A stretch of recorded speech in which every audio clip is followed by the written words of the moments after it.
Y a los alumnos de Pedro le digo, no lean Rincón del Vago porque Pedro se va a dar cuenta.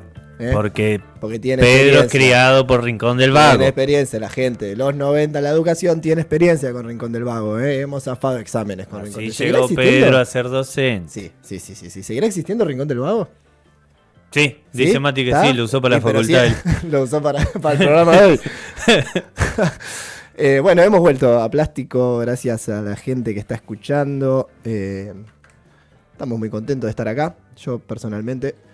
Pero vamos a tener una charlita ahora en este tópico que hemos tocado de dictadura, de memoria, de literatura. Nos ha llegado un libro por Pedro, vale mencionarlo. Se llama Ahora Siempre, de Editorial Malicia, de Hijos. Aquí está, se ve bien, hermoso. Una muy linda edición. Es un libro que reúne relatos, cuentos, poesía, demás escritos de hijos de desaparecido. Que intenta reconstruir. Digo, no hay una voz denunciante, quizás eso es lo más interesante, sino lo que le pasaba a cada uno como hijo de desaparecido. Lo que le pasaba, desde donde quieran contarlo ellos, ¿no? Algo muy abarcativo, muy interesante. Y hoy vamos a estar en charla con uno de ellos, escritor y militante de hijos, con Ramón Inama. ¿Nos escuchás, Ramón? Estamos en conexión, estamos teniendo problemas. Bueno, Ramón Inama es escritor y militante. Ahí nos escuchás, Ramón. Sí, estaba habilitando el micrófono. Bien, perfecto. ¿Cómo va, Che? ¿Todo bien? Gracias por la comunicación. Bien, ahí estaba escuchándolos. Falta Pedro, tanto que falta Pedro, que está, justo dijimos, está aquí dando clases en el Fines y en el mejor de los casos va a aparecer una persona de repente mientras estamos charlando. En el mejor de los casos. Pero bueno, es el primer día del Fines, entonces también se habrá está estirado. Acomodando los horarios. Sí. Bueno, Ramón, gracias por la comunicación. No, por favor. Para quien no lo sepan, la nieta número 139, encontrada hace poquito, es hermana de Ramón. Hay una entrevista aquí en Trinchera sobre eso. Pero nosotros nos vamos a meter un poco más, ya que está la entrevista, invitamos a que la vayan a ver. Nos vamos a meter más en este libro que ya mencionamos, Ahora Siempre. Quizá arrancar preguntándote cómo fue para vos personalmente el proceso, el trabajo que se armó en Ahora y Siempre, cuánto participaste, cómo fue ese rejunte de relatos. No, mira, en este caso en particular puedo hablar de oídas porque no fui parte del grupo que lo compiló, digamos, al conjunto de textos. Es un trabajo que lleva unos cuantos años. Creo que se empezó a pensar en pandemia y hay algunas compañeras, todas mujeres, decidieron como darse la tarea, ¿viste? De ir contactando a cada una y cada uno de los que integran los relatos, y por ahí alguno más que dijo que no o que se colgó y no llegó a tiempo.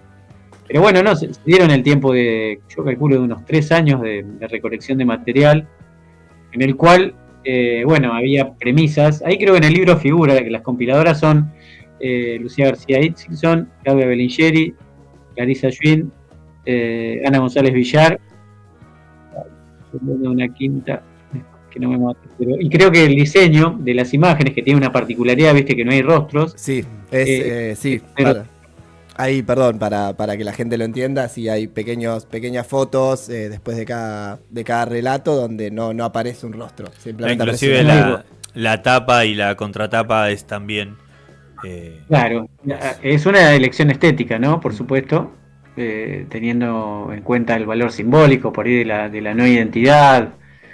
En definitiva, y lo que les contaba era que había 3 ejes para la escritura. Uno tenía que ver con la infancia de nosotras o nosotros en el marco de la dictadura.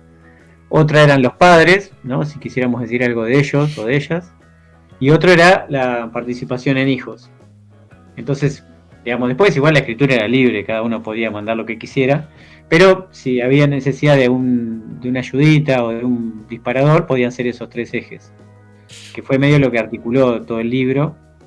Y que llegó a esa cantidad, que son más de 50 relatos, para el que no lo haya visto, es súper heterogéneo, como decían ustedes, hay poesía, hay algo parecido por ahí a una especie de relato biográfico de alguna escena biográfica, vivida, o alguna experiencia por ahí de testimonial, bueno, hay de todo un poco, y eso hace, me parece, la riqueza, porque a esta altura del partido, no sé, Hijos va a cumplir ahora en abril 30 años, Hijos La Plata, y habiendo también crecido nosotros, por ahí lo que tienen los textos de valioso es, no sé, el punto de elaboración al que hemos llegado, cada uno de su historia, ¿no?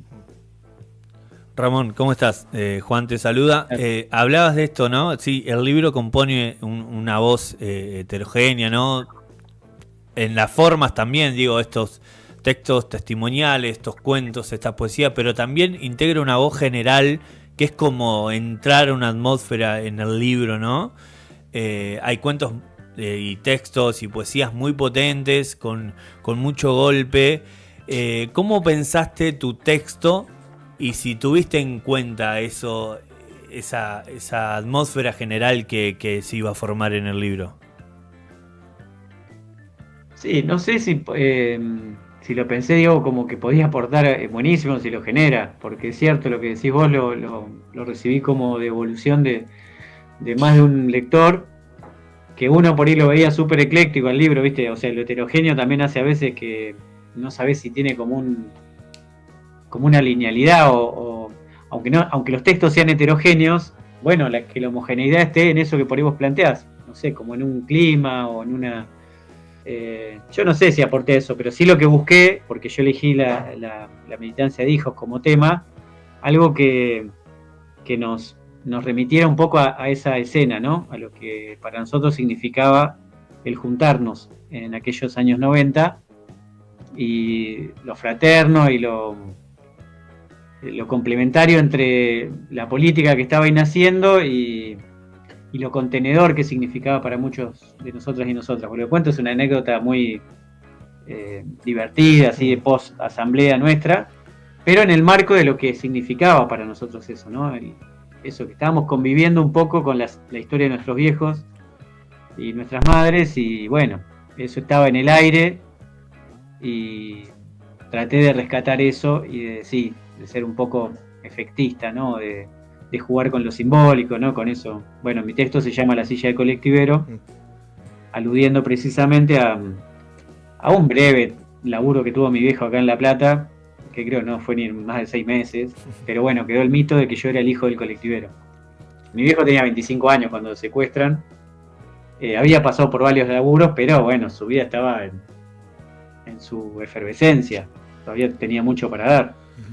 Así que bueno, denominarlo colectivero es como mucho. Pero bueno, pero vos lo decís, es la construcción del mito, lo que uno elige. Exacto. El mito de origen que tanto hablamos también.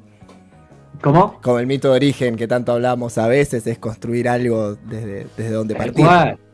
Sí, tal cual. Y de última también son mitos fundantes, ¿viste? Por más que tengan el peso el peso de experiencia concreta, qué sé yo. Bueno, nada, mi viejo pudo ser, por ahí hubiera quedado más. O sea, también le tuvo que dejar el laburo por cuestiones legales vinculadas a su militancia. En algún momento pasó la clandestinidad. Bueno, en fin, cosas de época que no permitían a veces también la continuidad laboral tan con tanto tiempo, ¿no?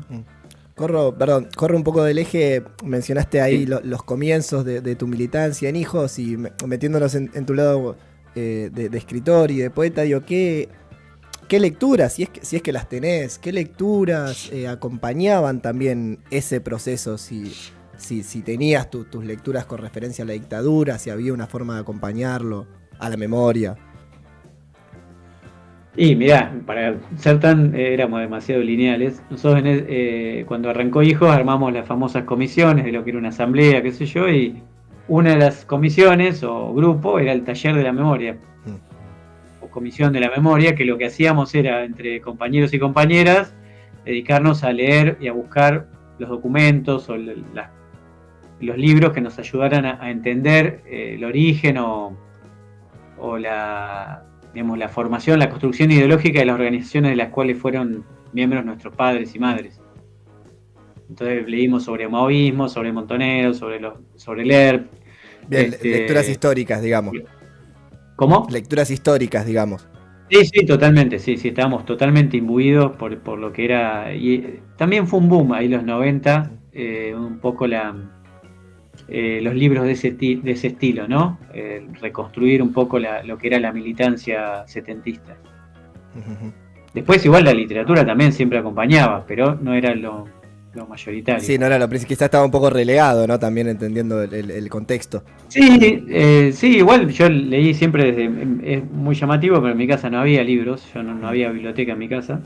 Y nada, yo era desde los fines de los 80 y medio fan de Los Redondos, así medio suscribía a la literatura beatnik, Claro. leía mucho a Burroughs, Bukowski. Acá en Argentina conocí cuando tenía 18 años a Osvaldo Lamborghini. Osvaldo, una bestia total. Nos volaba la cabeza. Y hola, Pedro. llegó acá Pedro, parecido, te estaban señor. reclamando, Pedro.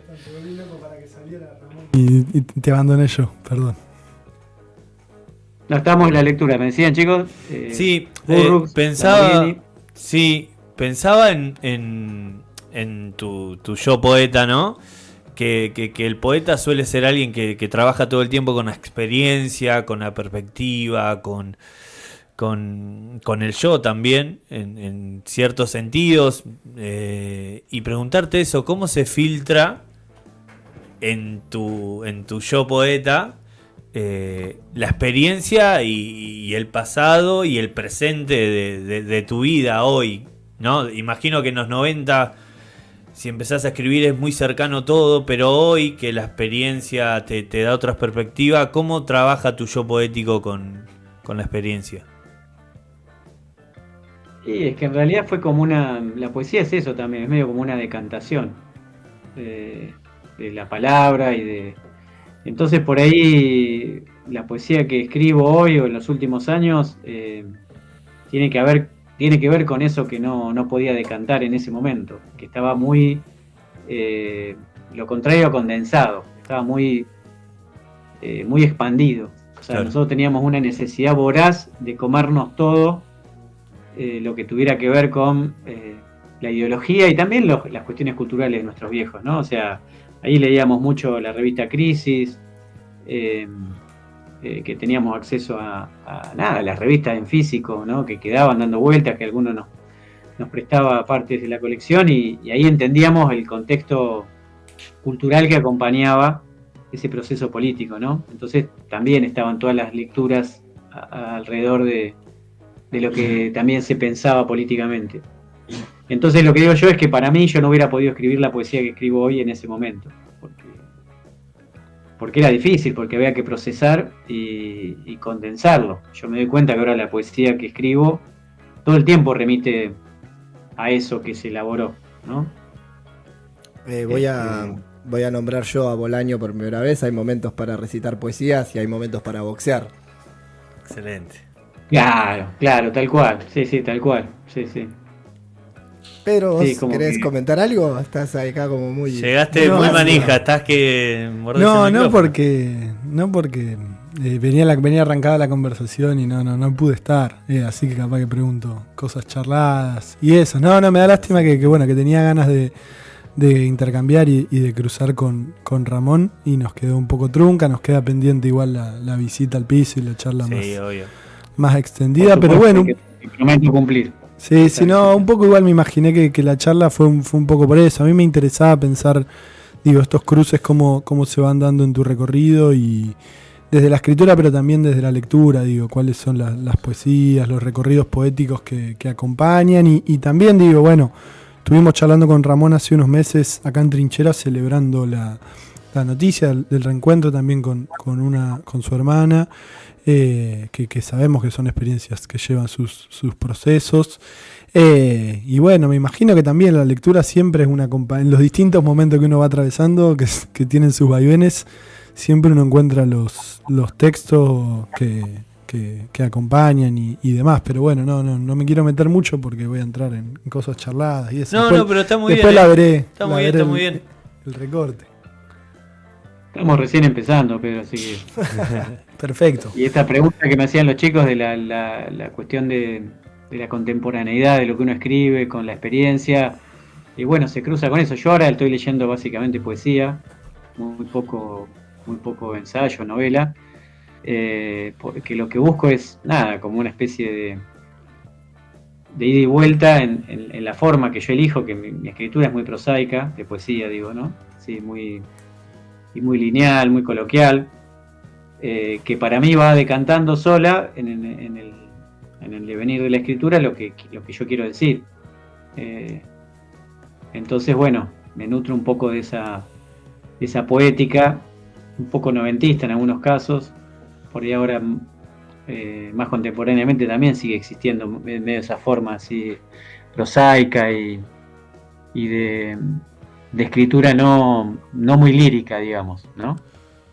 En lo poético. Pero que dice mucho, que subraya escenas, que no sé, que no busca la metáfora perfecta, sino más bien esa escena contundente que genera imágenes, ¿no? Y que representa un poco lo que querés sacar. Sí, pensaba en esto que planteás como estilo poético en Parra, ¿no? En la refundación de la poesía latinoamericana que trajo Parra con los antipoemas y los poemas, algo que sigue Lin, que sigue Bolaño, que también ha hecho en gran forma, pero también muy diferentes, Januzzi en la poesía argentina, y que después los poetas de los 90 hicieron otra cosa, y a eso quería ir. Digo, pienso en Fabián Casa, Gambarota, hemos hablado acá en el programa de poesía de los 90, y vos dónde te ubicás ahí, si tenés que ubicarte dentro de una corriente de poesía de los 90, ¿estás cerca de Gambarota, de Casas, de esa idea de esto de lo cotidiano, de la imagen, o te interesa más todavía lo político ideológico en el poema? Es que yo creo que lo político ideológico está siempre. Por ahí lo que me pasaba en los 90 es que no me representaba esa poesía. Me parecía que estaban como en otra cosa. Claro. Pero que habría que ver bien en qué. Yo por ahí me estaba más enojado, que la poesía de los 90 me parecía algo más que buscaba su forma y su identidad, ¿no? Pero había un grupo que era el grupo Shanghái, me parece que se denominaba. Era me parece que de escritores de ficción, y que había así como una cosa, uno le resultaba muy ajena estando ahí con los milicos en la calle, con la impunidad, viste, no sé, como parecía que estaban en otra, festejando, porque había una especie de, me acuerdo, de culto al exotismo, viste, a que las ficciones eran en cualquier parte, escenas, no sé, era como una especie de evasión. Claro, había como una sensación de tener que hablar de otra cosa, ¿no? Sí, exacto. Y entonces desde nosotros, pero ya te digo, desde lo militante, ¿no? Tanto desde escritor a escritor, había así como una sensación de como que estábamos en otra. Yo me siento más en el medio, pero en el sentido de que me nutrí con leyendo esos poemas, y por ahí como, no sé, como parte de esa generación también el estilo se me pega, pero por ahí quiero decir otras cosas, con esa misma forma, ¿no? Y en ese sentido, por ahí con los años también he bajado no sé, o pienso las cosas de otro modo, porque si vos lees a Raimondi, por ejemplo, en poesía civil, yo creo que es un libro muy político. Sí, es tremendo. Entonces, viste, es como que siempre esas generalizaciones son, y por ahí en la forma, aunque por ahí los temas y qué sé yo, no, por ahí uno no encuentra una contundencia. Fabián Casas tiene una forma muy lograda, ¿no? A veces. Sí, también pienso en Punctum de Gambarota, también un retrato político de los también. 90 muy potente. Sí. O pensaba yo en Casas, viste, por ahí no tanto en la poesía, sino en la novelita esa corta, El Ocio, Sí. que es muy representativa de los 90, ¿no? De en qué estaba la cabeza de un pibe, de una piba.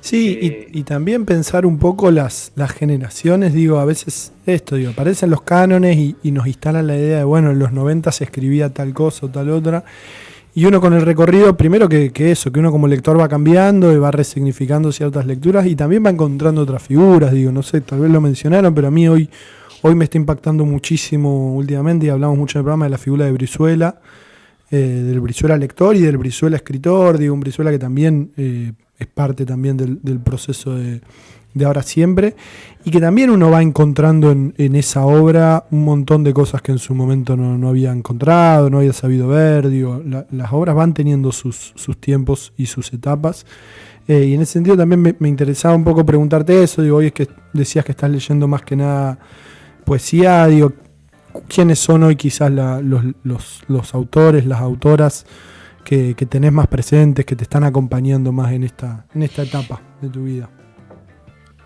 No, y bueno, es muy ecléctico también la lectura, pero que yo tengo un libro de Marie Buric, Un método del mundo acá, lo que estoy leyendo ahora, Sí. Susana Villalba, y me compré hace poquito que viajé a Córdoba un libro de Elena Nivalí, es una gran poeta cordobesa. Voy a investigar. Bueno, y Claudia Massín también, leo bastante. Y porque ella tiene ese estilo, ¿no? De una poesía en prosa a veces, o con versos muy largos, y con una búsqueda del sentido muy particular. Así que ando con eso medio. Pero bueno, eso lo que tiene la poesía, que es hermoso, es que uno puede, porque todos tenemos, me parece, toda la costumbre de tener 4 o 5 libros ahí. Sí. Medio semiabiertos. Pero lo que tiene la poesía es que podés tener más. Vos podés leer 2 poemas por libro y leer 20 libros al mismo tiempo. Y como jugar con eso todo el tiempo. A mí me encanta eso. Yo ahora estoy laburando en la Subsecretaría de Derechos Humanos en una editorial que se llama Mebeju. Y una de las políticas que nos estamos dando es editar a poetas desaparecidos o desaparecidas. En este caso de la provincia de Buenos Aires. Pero es hermoso el laburo porque nos damos el lujo de editarlos como si estuvieran vivos, ¿no? Claro.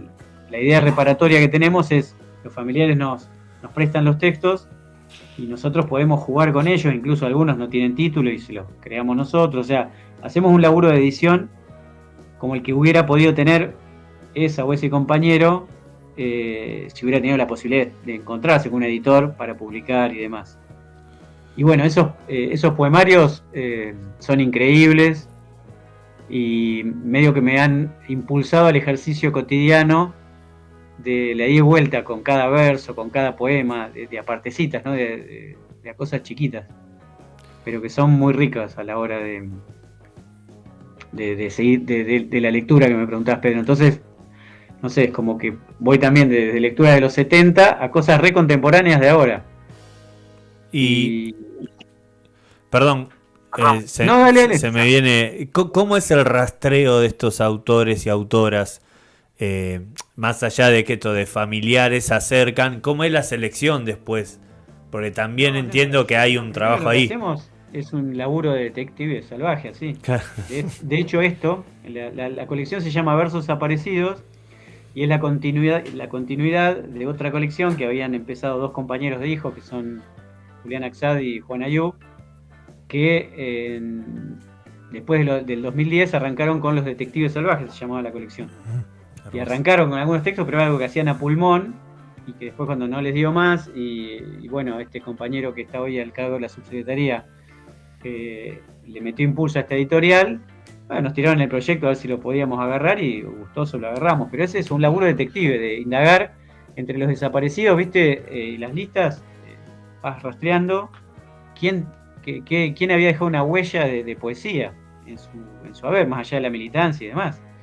Y entonces, bueno, nada, aparecen nombres que conocemos, ¿no? Como, por ejemplo, el Carlón Pereira Rossi, un militante muy conocido de los 70, que murió asesinado casi a casi llegando a la democracia, que era un poeta increíble, súper combativo, tiene un poema muy conocido en redes que se llama Convocatoria.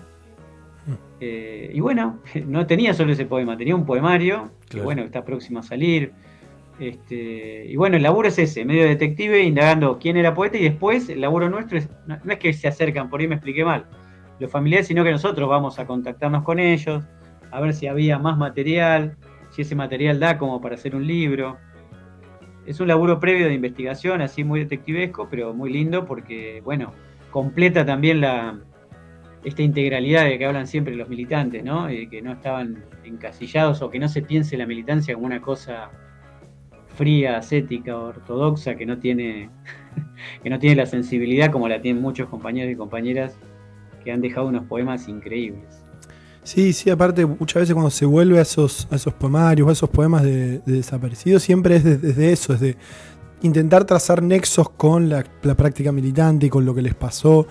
Y está bueno cuando se vuelve a eso, a esa literatura, sin necesitar constantemente estar trazando esos vínculos. Los vínculos están porque, un poco como vos lo decías, bueno, uno es quien es su identidad y nunca deja de estar en su escritura, pero acercarse de otra forma, y me parece, y ya también para ir cerrando, yo llego y cierro la charla, ¿viste? Pero No, pero totalmente descortés con Ramón fuiste hoy. Sé que Ramón tiene actividades y digo, me parece que es otra buena manera para volver al libro de hijos, en el sentido de que son experiencias que no necesariamente en cada texto uno se encuentra una reflexión sobre lo que pasó con su familia, lo que pasó con sus viejos. A mí lo que me interesa mucho del libro es cómo cada relato toma, y en ese sentido vos hablabas de una poesía narrativa, podemos hablar de una narrativa poética en el sentido de tomar la imagen que a cada uno le resulta más significativa para recuperar esa historia. Y entonces, no sé, pienso en un texto de Cascote, un compañero querido que toma otro momento de su historia, de su biografía, toma otra situación, pero para hacer una reflexión súper contundente sobre esa experiencia familiar y militante. Entonces me parece que digo, anclándolo un poco lo que es el laburo de ese libro, con esta experiencia que cuentan, que vamos a estar atentos, digo, cuando se publiquen. Sí, obvio. Nos interesa. Queda la invitación hecha, Ramón, para para entrar a eso, pero bueno, recuperar esas historias en su totalidad, digamos, ¿no? Y como también les hubiera querido, que es como dándole esa importancia a la escritura, y no la escritura como justificación sino la escritura como lo que es. Sí, no, totalmente. Bueno, han dicho que el texto de Cascote es uno de los mejores del libro. Es muy lindo. No lo digamos mucho porque si no sabemos. Se agranda. Pero bueno. Pero bueno, no, es una pintura, ¿no? Y justo que habla él de la afición que tenía su abuelo por la pintura. Termina siendo el relato como una pintura, un fresco de una anécdota muy puntual y muy precisa, y que condensa ahí una imagen. Es muy bello el texto ese. Y no quería dejar de comentarte eso que decías de Leopoldo, porque lo de Leopoldo fue un hallazgo en realidad. Este compañero falleció por una enfermedad muy joven, hace muy poquito, pero él, cuando nace hijos, lo primero que hace es proponernos un taller literario, al que fuimos, algunos, no todos, fuimos 7, 8, no sé, un poquito más por ahí. Y él tenía un poco esa idea, ¿no? De medio como docente, de ir formándonos en esa posibilidad de ir, lo que me preguntaban ustedes, ¿no? Cómo volcar esa experiencia que estaban haciendo y que teníamos ahí como a flor de piel en algo literario. Entonces, yo creo que la pieza, y tal es así que él tenía tanta fe en ese proyecto que escribe un prólogo de algo que nunca terminó construyendo, que sería un libro con nuestros textos. Entonces es muy valioso ese prólogo, por esa potencia que ya tenía y esa claridad que tenía Leopoldo de ver, ¿no? Más allá, algo que, aunque no estaba producido del todo, él ya veía esa posibilidad, ¿no es cierto? Entonces leerlo también tiene esa frescura de entender ese momento, y que después, 25 años después, eso se logra, digamos, plasmar en papel. Y bueno, y está este resultado que es el libro en letras de molde, ¿no? Sí. Bueno, Ramón, no te quitamos más tiempo. Linda la reflexión de Brizuela, que la quería traer. Está muy bien, gracias por el tiempo y bueno, te comprometemos al aire para cuando salgan alguno de esos poemarios, una charlita. No, por supuesto, me comprometo a ir al estudio y a llevarles un ejemplar de los que ya tenemos editados, ahí para que tengan en la radio, o para que, no sé si ahí la comunidad tiene alguna biblioteca, pueda ser parte de ese Por ahí me lo llevo yo a casa igual, acá entre nosotros. Lucho se lleva todo, pero no, te esperamos, obviamente, cuando quieras.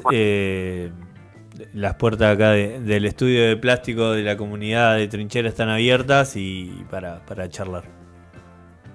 Bueno, muchísimas gracias y no me quiero olvidar de decir que Esbarra terminó siendo una lectura obligada.